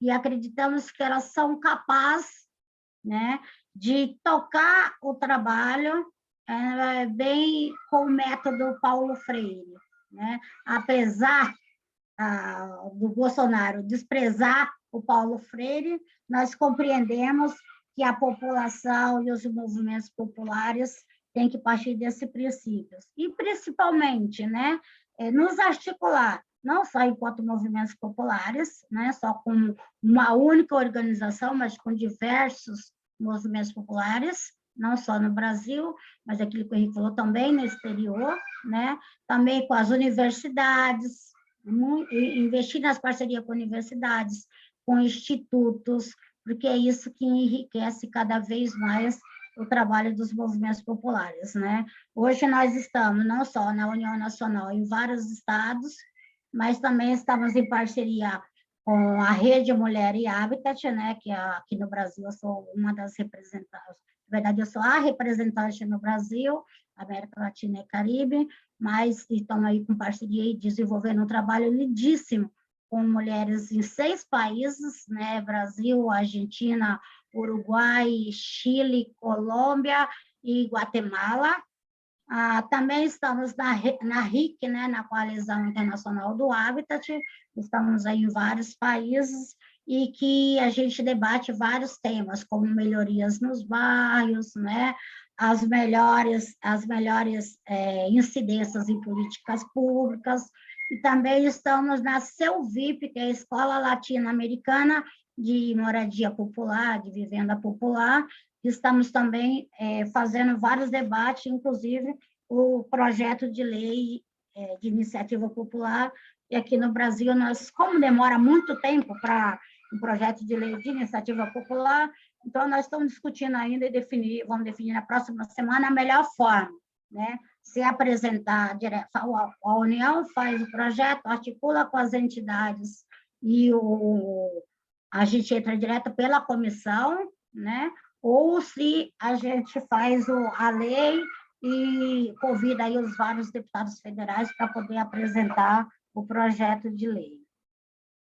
E aí a gente vem atuando muito na defesa com relação à denúncia, né, das especulações imobiliárias, que vem cada vez mais puxando a população para as periferias, né, e preços de aluguéis e de casas caríssimas, né, quando a gente fala do déficit habitacional de mais de 7 milhões, em contrapartida, tem mais de 5 milhões de unidades, né, vazias, servindo para a especulação imobiliária. Então, é importante lembrar disso, né? E a gente também vem trabalhando nessa questão da defesa contra a questão da especulação imobiliária e as execuções e os despejos e remoções forçadas, né? Bom, eu acredito que seja isso, e o Henrique, o tempo está em 34, né, de 30 minutos, eu estou aqui controlando também, Maravilha. viu? E aí, para encerrar mesmo essa parte, quando uma mulher negra se movimenta, toda a estrutura da sociedade se movimenta com ela. Angela Davis.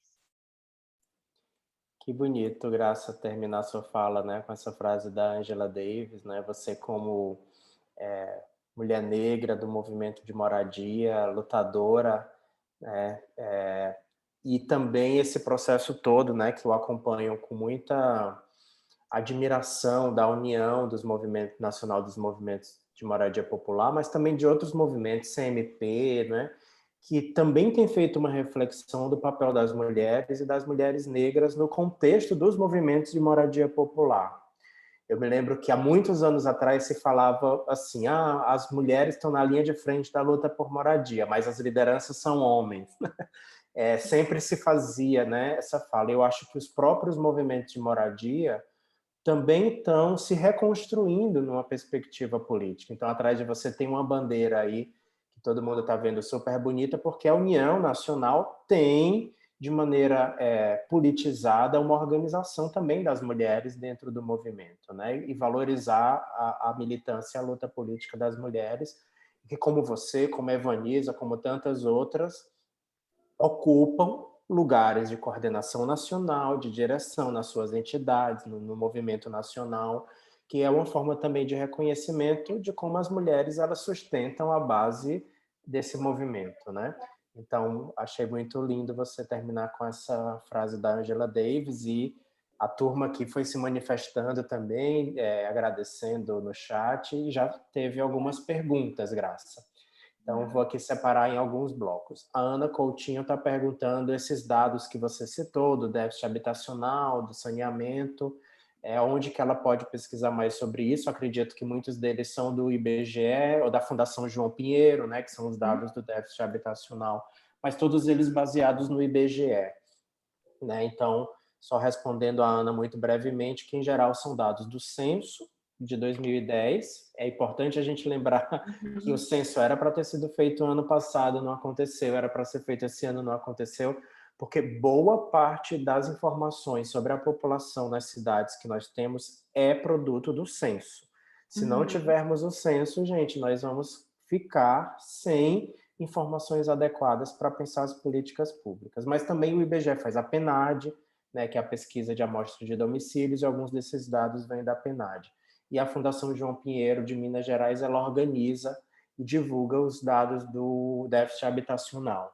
por exemplo, tá? Então, uma dica aí para a Ana que estava querendo saber onde que ela pode ter mais acesso.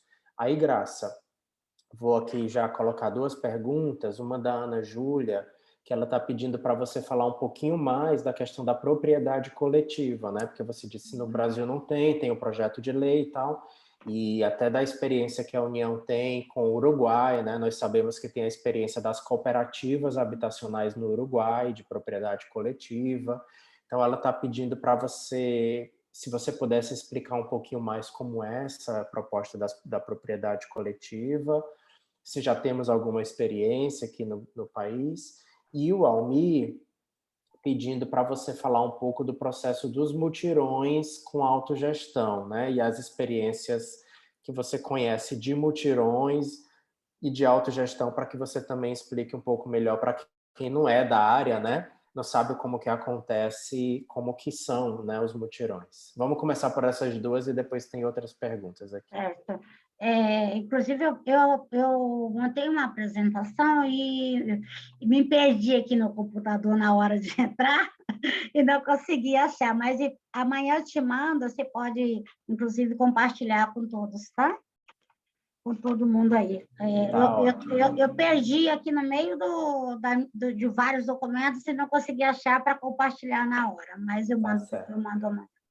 Então, exatamente, os dados são da Fundação Pinheiros, né? O IBGE é isso mesmo, né? Nós temos que pressionar, porque, inclusive, agora estava aberto, né? E foi cancelado pelo presidente, né? A questão do IBGE é importante, mais uma pressão aí para a população fazer, né? IBGE já, né? E daí por diante. Com relação à propriedade coletiva, é um projeto no Uruguai, né? Existe já há muitos anos, mais de 50 anos, são as cooperativas de propriedade coletiva. Como que funciona a propriedade coletiva? Eu moro aqui hoje, eu moro num conjunto habitacional, aqui do Jardim Celeste, aqui próximo do Zoológico, em São Paulo, que foi construída, eu vou responder as duas de uma vez só, foi construída por mutirão e autogestão, no formato da propriedade coletiva. Né? Por que no formato? Porque no Brasil não existe lei de propriedade coletiva. Se não existe lei, você não vai poder regulamentar a propriedade coletiva no Brasil, porque não existe, e por isso a nossa insistência desse PL, desse projeto de lei de autogestão e propriedade coletiva. Como que funciona no Uruguai? Lá, além de ser cooperativas, é a propriedade coletiva, pelo qual as pessoas, vamos supor que tenha 200 casas construídas.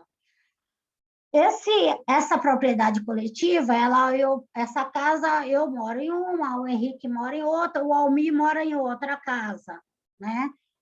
Se em algum momento da minha vida eu não quero mais, eu preciso mudar de cidade, eu preciso vender a casa, porque estou com alguma dificuldade financeira ou coisa parecida, eu não posso chegar lá e, vou lá na imobiliária e ponho minha casa e vendo lá 200 mil minha casa. Não. Essa casa tem que retomar para a cooperativa já tem a avaliação de todos os preços dessas unidades habitacionais e ela te devolve aquela parte, a cota parte do valor da tua casa. Isso é a propriedade coletiva. E isso, aqui onde eu moro, no Jardim Celeste, quando nós iniciamos a construção aqui, em 1998, o primeiro protótipo da nossa casa aqui foi dia 5 de janeiro de 1990. 200 unidades habitacionais. Nós importamos do Uruguai, né? Assessoria técnica, o modelo da casa, a casa que eu vivo é um modelo de casa de lá, é uma casa chama casa sobreposta, é o modelo de um sobrado nosso do Brasil, só que ela é sobreposta porque uma parte da casa do vizinho, ela fica, tipo, se aqui é minha sala, o quarto do vizinho vem aqui em cima. E em algum momento ela separa a metade, tem as entradas todas individualizadas, mas ela é sobreposta com uma parte um dos cômodos da outra casa e segue a fileira nesse sentido. E nós trabalhamos esse modelo como modelo de propriedade coletiva. Então, hoje, aqui, todas as vezes que alguém tem que sair por algum motivo, nós temos uma coordenação, essa pessoa vem até a coordenação, coloca o seu motivo e nós nós temos vários grupos de bases, né, que participam das reuniões. Por exemplo, aqui na Sudeste, nós somos divididos em 10 bairros, que pega desde a Vila Mariana, Americanópolis, ao Alto do Ipiranga, Jabaquara, são totalizando 10 bairros. Então, nessas pessoas que participam, a gente pergunta, alguém tem condições? A pessoa fulano de tal, a casa é tal, tal, tal. Aí, se alguém daquele grupo tem condições do formato lá, o financiado, o trocado, a forma não interessa, se tem a preferência, são daquelas pessoas que estão nos grupos de base. Se não tem e vem alguém de fora, antes de comprar a casa da pessoa, a gente chama a pessoa numa reunião e explica, aqui esse projeto foi construído desta forma, nós já moramos aqui há tantos anos, então, se algum dia você tiver que mudar daqui, você tem que fazer da mesma forma e daí por diante. Por que isso?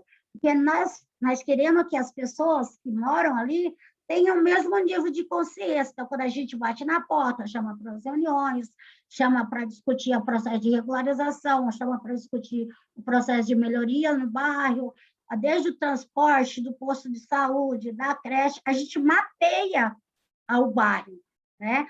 Tem menos de 6 meses, nós chamamos de Portal Jardim Celeste. Então, nós chamamos 50 pessoas e mapeamos o bairro, rua por rua, para dizer o que tem naquela rua e o que está faltando, o que tem no bairro que está faltando. Então, detectamos que precisava de mais empresa, detectamos que precisava de mais transporte, detectamos que precisava mais iluminação na rua para que garanta o direito à cidade com iluminação, principalmente para as mulheres que estão circulando na rua, né? E daí por diante. Então, isso é a questão da propriedade coletiva.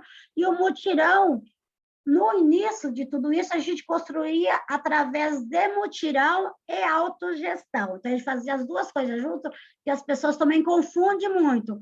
Autogestão vem de autogerir, né? E daí por diante, e a autoconstrução é de autoconstruir. Então, a construção já é um modelo muito antigo que, dependendo do lugar, ele chama de adjunto, e tem vários outros nomes, mas é o processo de mutirão. Com o tempo, a gente parou de construir em processo de mutirão, porque o que acontecia?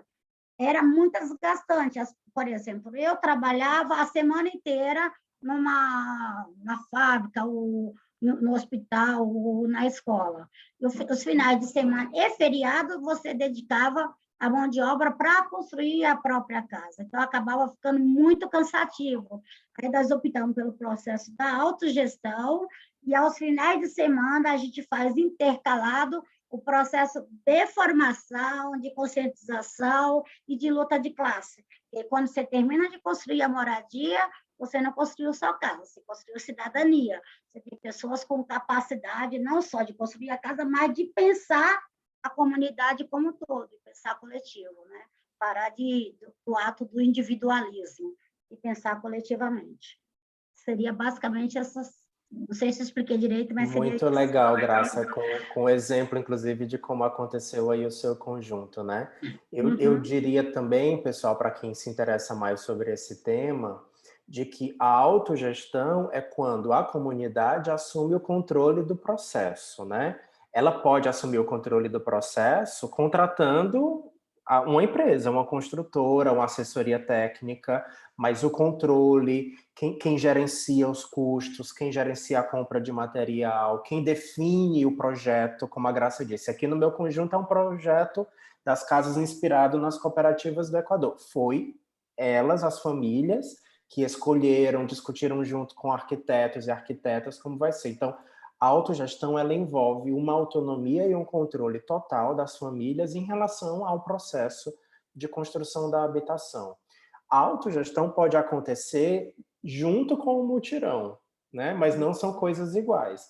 Então, elas podem, ao mesmo tempo, ter todo o controle do processo, discutir o projeto da casa, a compra de materiais, os custos, etc., e também botar a mão na massa.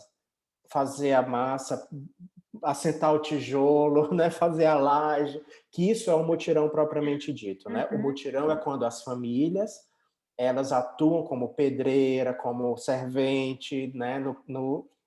Mesmo ali na obra propriamente dita, eletricistas, né? E o que a Graça coloca é importante porque nós tivemos muitas experiências de mutirão nos anos 80, 90, inclusive em gestões municipais como a da Luísa Erundina, em São Paulo, em Fortaleza, Maria Luísa, né, nos anos 80, em muitos municípios, Santo André, muitos municípios do Brasil fizeram processos de mutirão bem-sucedidos.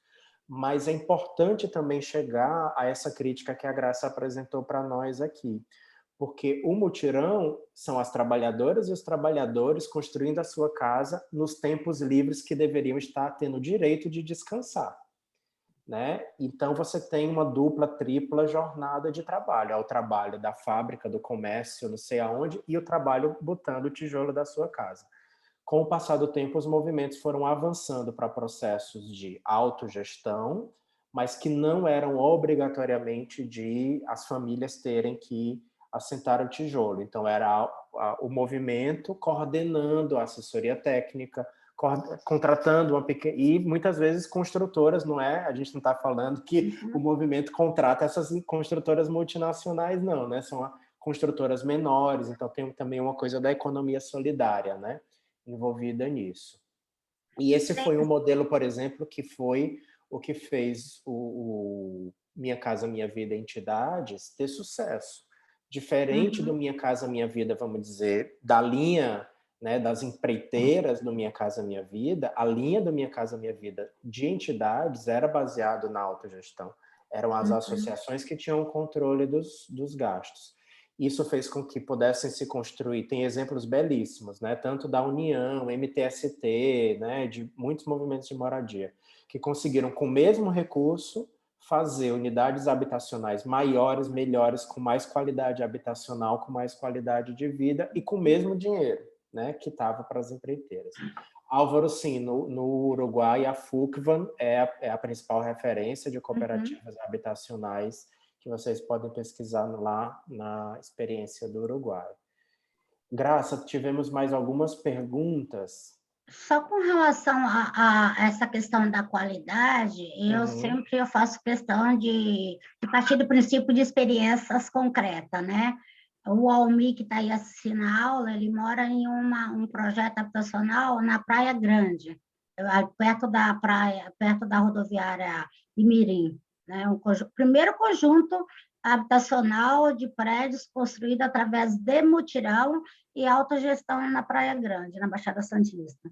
E aqui é onde eu moro, vocês têm uma ideia do diferencial, né? Na época, se a minha casa fosse construída por construtora, era 48 metros quadrados, custaria R$18.000. Se fosse lá contratasse, a construtora vai fazer minha casa, ela faria na época 48, nunca esqueço disso, 48 metros quadrados por R$18.000. Nós escolhemos o modelo, discutimos com a assessoria, tudo mais. A minha casa tem 75 metros de área construída, e naquela época ficaria no valor de R$9.000. Então, maior, todo o material nós mesmo que compramos, então é tijolo aparente, da tijolo e material, todos os materiais de primeira. Então, eu tenho uma casa boa, grande, de qualidade, com todo o material de qualidade. Então, isso que é importante, a questão da autogestão. A gente sempre avalia muito isso, a questão da autogestão, né? E é claro que durante o processo da minha casa foi mutirão e autogestão.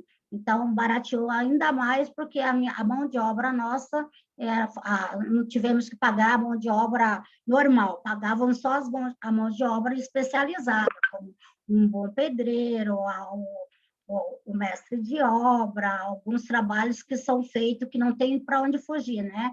Mas são contratadas de pessoas de grupos de cooperativas que a gente sabe que trabalha bem, né? E que não vai cobrar um preço absurdo, né? Não tem lucro, né? É isso.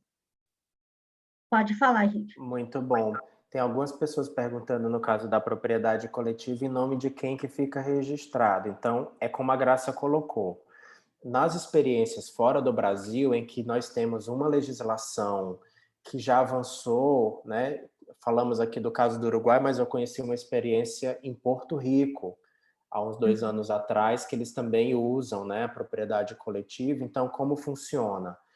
No caso do Uruguai, são as cooperativas. Lá era uma associação em que os moradores eram integrantes da associação e o terreno inteiro gente, eram vários quadros, era assim uma coisa que parecia um bairro bem grande. Tudo aquilo era em nome da associação. E tem uma lei no município, né, o município de San Juan, lá em Porto Rico. Então tem uma empresa pública do município que é responsável pela urbanização, pela melhoria habitacional dentro do território daquela propriedade coletiva. E as pessoas que são diretoras associadas dessa empresa pública são as moradoras da associação, as famílias que são membros da associação.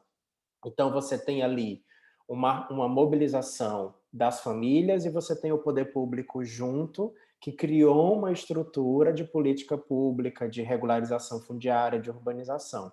Então, lá não é no nome individual da família, mas dentro da associação tem um cadastro, porque as pessoas ficam na dúvida assim, se ele é coletivo, a pessoa vai ocupar minha casa na manhã e vai me expulsar? Não, né? A Casa da Graça é da Graça, tem a privacidade dela, da família dela, é para o uso dela. Então é a casa, é o domicílio dela, né? Mas se você quer sair de lá e vender, em vez de você negociar aquilo no livre mercado, você vai se reportar à associação ou à cooperativa. Então, é ali o grupo que vai fazer o processo de gestão. Aqui no Brasil, como não tem, como a Graça já nos explicou muito bem, não tem essa lei, né, que regulamente melhor, então, formalmente, é propriedade privada. Então, possivelmente, o nome da Graça, né, eu estou imaginando, tá lá o nome dela específico, como ela proprietária individual da casa dela.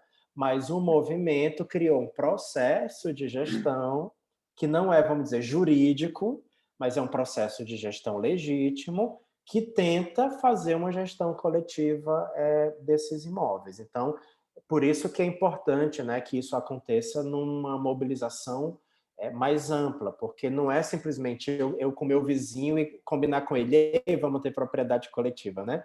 Tem uma coordenação, tem uma articulação, tem pessoas que fazem essas pontes, né, dentro das bases dos movimentos, né? Então, é uma maneira aqui no Brasil que foi acontecendo, mas, digamos, ela é extraoficial. Ela é legítima, mas ela não é juridicamente, ela não está no contrato, na escritura, no cartório de imóveis, não está como coletiva, está como se fosse individual. Mais ou menos isso, né, Graça? Acho que expliquei mais ou menos direito.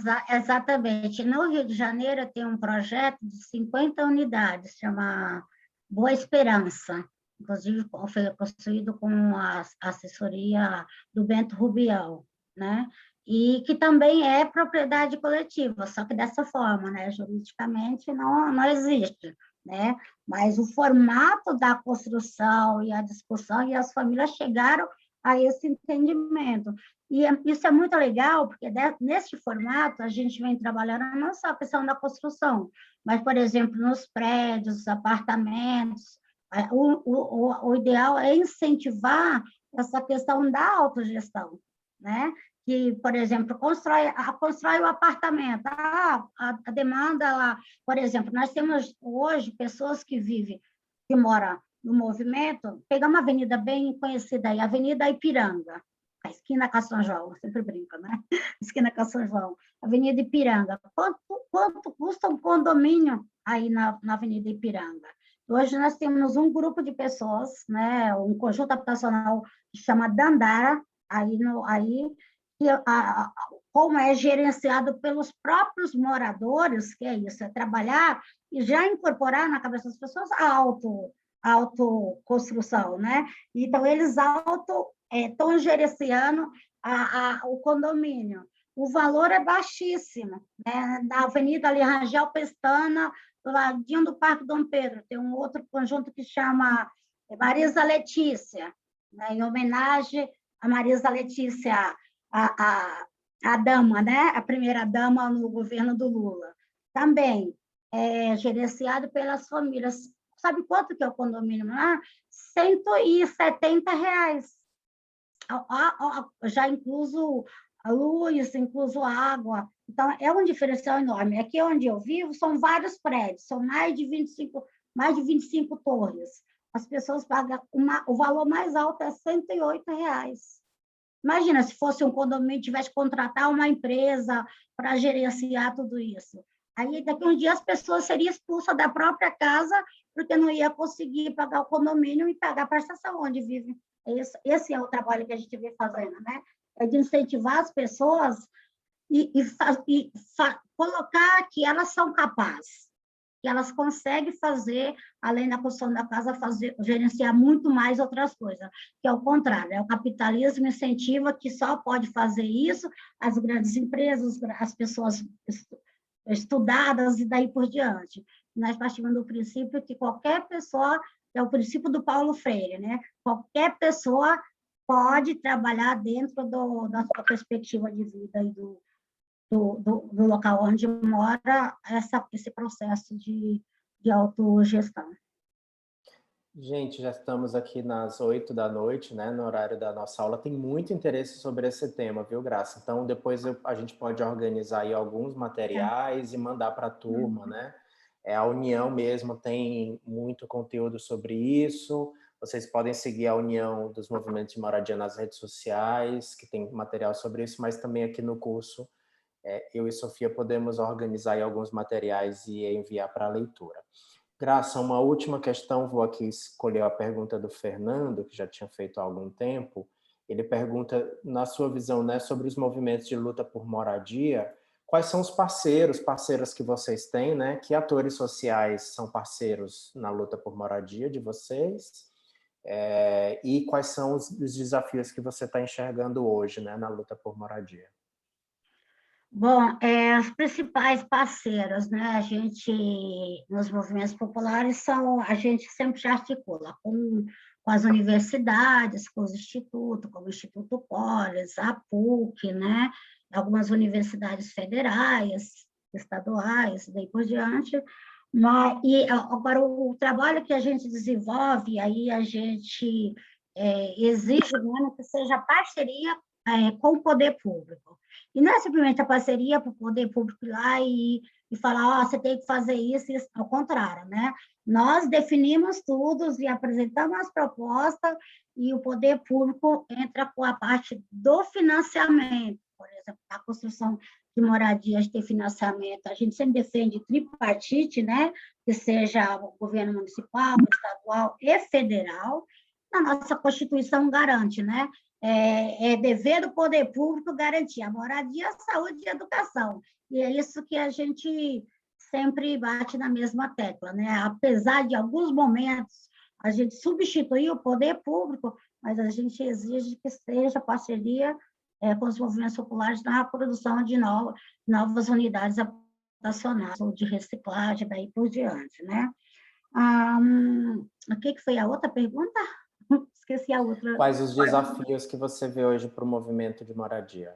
Então, o grande desafio hoje é fazer com que a gente sempre aproveita esses momentos mais difíceis, né, para conseguir fazer algo que fica definitivo, né, como o PL da autogestão, que nós estamos trabalhando para que isso vire um projeto de lei para garantir futuramente. Esse momento, para nós, é um momento, não só para nós, acredito para a grande maioria, né? Com um presidente que nós temos, que não incentiva e não dá nem vontade de falar, né? Sobre, porque assim é um presidente genocida, né? Que mais é que a gente se exploda, né? Com os governos municipais e estaduais, nem todos os estaduais, é claro, Claro que tem alguns estaduais aí, como do Piauí, da Bahia, do Maranhão e outros, né, que nem mais nessa linha de esquerda, que vem trabalhando e reforçando os movimentos populares, né, do Rio Grande do Norte, do Ceará, se não me engano, tem alguns governadores que vêm numa outra linha, mas, infelizmente, a grande maioria dos municípios estão com o mesmo pensamento do presidente da República e dos estados também. Aqui em São Paulo, por exemplo, eu já iniciei falando, né, vários despejos, né, não tem uma política, tem mais politicagem do que política mesmo, né, no sentido de trabalhar e atender as famílias e, de fato, pensar na população, são pouquíssimos. Então, nós estamos trabalhando... a União em si está investindo em algo que possa, que a gente sabe que não vai ser hoje, amanhã, mas que possa ser futuramente aí para garantir o futuro do nosso país. É isso. Maravilha, Graça. Gente, eu peço desculpas de quem eu não consegui fazer perguntas. Teve uma pergunta aqui da Isabela, sobre Community Land Trust. Esse caso de Porto Rico é uma experiência, Isabela. Aqui no Brasil, a única que eu conheço mais recente é no Rio de Janeiro. Então, se você quiser pesquisar, é uma organização que está trabalhando com essa ideia, né, do Community Land Trust, que é uma maneira de propriedade coletiva, né, que se chama Comunidades Catalisadoras, e eles estão construindo lá no Rio uma ideia de um termo territorial coletivo, TTC, que eles estão chamando, termo territorial coletivo. Procura na internet Comunidades Catalisadoras, termo territorial coletivo, que é uma experiência inspirada nessa ideia aí estrangeira do Community Land Trust aqui no Brasil, tá bom? Mas só essa dica, porque a gente não vai conseguir comentar mais profundamente, mas eu já vi que o tema bombou, vai ter que ter uma aula depois sobre a questão da autogestão, dos mutirões, da propriedade coletiva. Graça, querida, muito obrigado, pela sua participação hoje, né? Tenho certeza que todo mundo amou. A Cine também foi incrível. Dizer que é uma satisfação poder receber você aqui como professora desse curso, né? Porque efetivamente você e tem muitos ensinamentos aí para a gente. Eu aprendo muito também nas atividades da União, que de vez em quando eu estou lá, né? Obrigado, viu? Participando, fazendo perguntas, e todo mundo aí pode também seguir a União nas redes sociais. Obrigado, Graça. Obrigada, Henrique. Nós estamos todas as quinta-feiras, às 18 horas, praticamente quase todas as quintas, ou de 15 em 15, está tendo lives falando formação com mulheres, o tema geralmente, cada quinta é um tema, né? E também pode seguir nosso Facebook, nosso site, e vou mandar um material e também vou enviar para o Henrique a última revista que nós fizemos, que trata do tema da mulheres e a autogestão. Muito obrigada.